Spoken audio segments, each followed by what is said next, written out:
Assalamu alaikum students.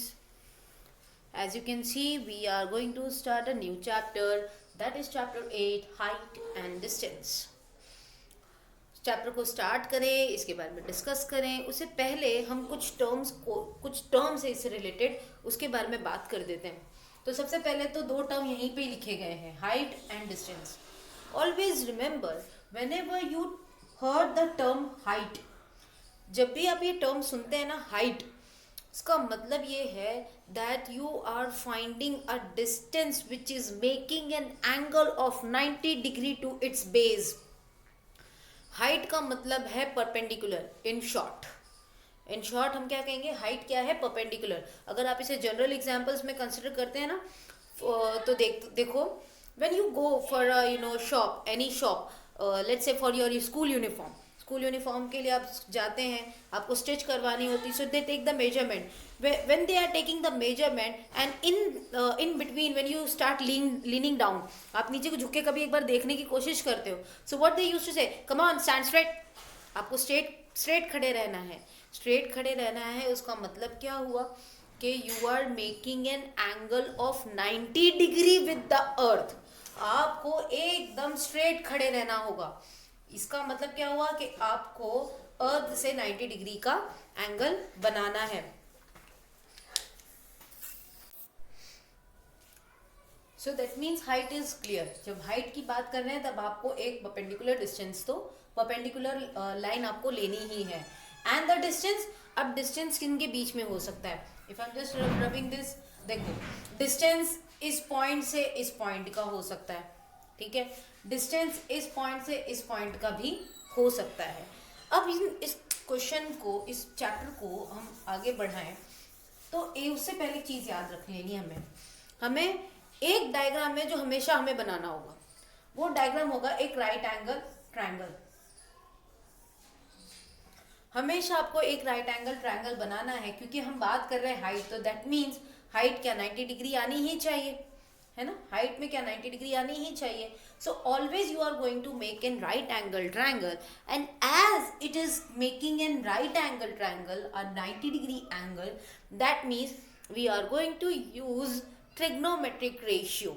और इस पूरे चैप्टर में आप 3 ट्रिग्नोमेट्रिक रेशियो का सबसे ज़्यादा यूज़ करोगे, जिसमें है एक साइन थीटा, एक है कॉस थीटा और एक है टेन थीटा, जिसमें मैक्सिमम क्वेश्चंस आपके टेन थीटा से रिलेट करते हैं. कॉस थीटा बहुत ही रेयरली होते हैं, साइन थीटा उससे थोड़े से कह सकते हैं. अगर यही क्वेश्चन है तो इसके ज़्यादा 2 क्वेश्चन होंगे, बट टेन थीटा की जहां बात करते हैं मैक्सिमम क्वेश्चंस आपके टेन थीटा पर ही आके खत्म हो जाते हैं.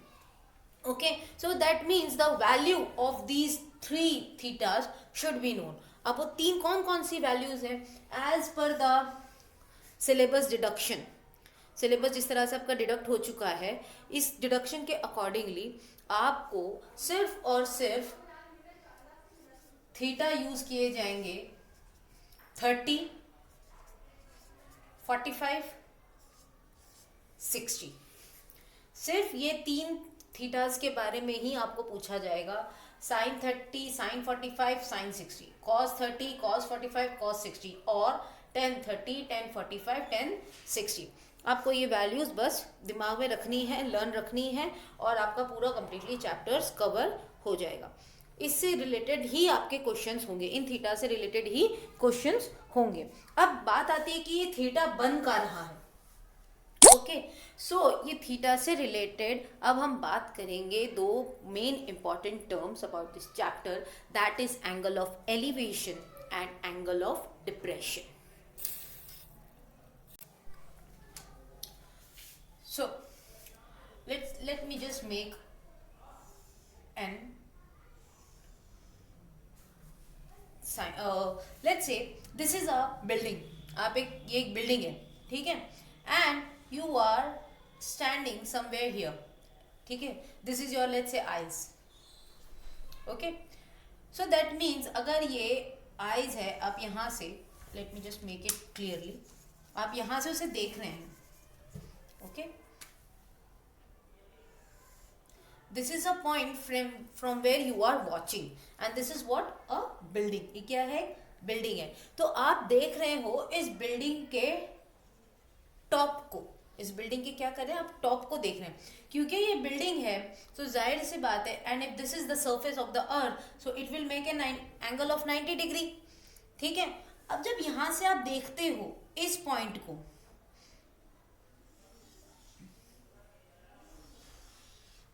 इस पॉइंट से जब आप देखते हो तो ये जो हॉरिजॉन्टल लाइन है ये वाली, ग्राउंड से यहाँ पे वो एक एंगल बना रही है, दिस एंगल थीटा, ये एक एंगल बना रही है, this angle is known as angle of elevation. अब एंगल ऑफ एलिवेशन ध्यान में रखिए बेटा, एलिवेशन हमेशा क्या होता है, हम ऊपर की तरफ देखते हैं, एलिवेटर भी सुना होगा, सीढ़ियाँ, तो ये ऊपर की तरफ देख रहे हैं, और जब वहीं पे आप एक और डायग्राम ले लेते हैं, लेट्स से इस बार आप क्या कर रहे हो, इस बार आप इसे बिल्डिंग के छत पे पहुंच गए, ठीक है, बिल्डिंग है तो 90 डिग्री का एंगल बनाएगी ही ग्राउंड के साथ में। Now you are standing over here and you are watching your friend which is over here.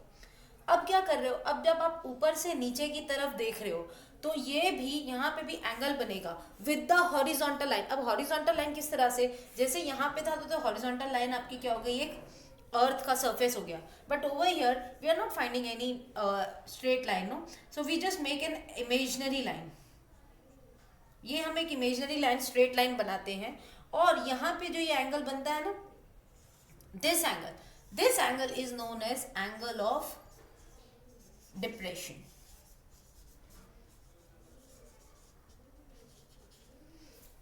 Okay, अब जब आप यहां से नीचे की तरफ देखते हो तब ये एंगल क्या बन जाता है, डिप्रेशन।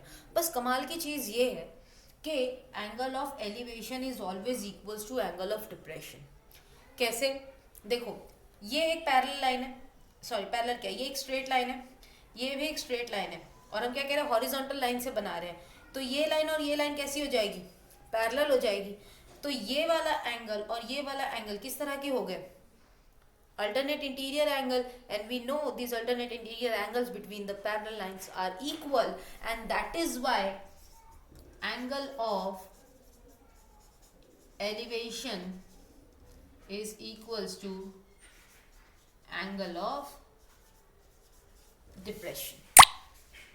Okay, अब now after this, ये तो हुआ एंगल ऑफ एलिवेशन, ये चार चीजों के बारे में ही हम जहां पे देखेंगे यही चीजों के बारे में बात करेंगे, height, distance, angle of elevation और एंगल ऑफ डिप्रेशन। आपको कहीं पे भी अगर एंगल ऑफ डिप्रेशन लिख दिया गया, आप सिंपली लिख सकते हो angle of elevation is equals to angle of depression, तो भी आप उसे यूज कर सकते हैं। Alright, now let's continue with the term syllabus deduction about this chapter.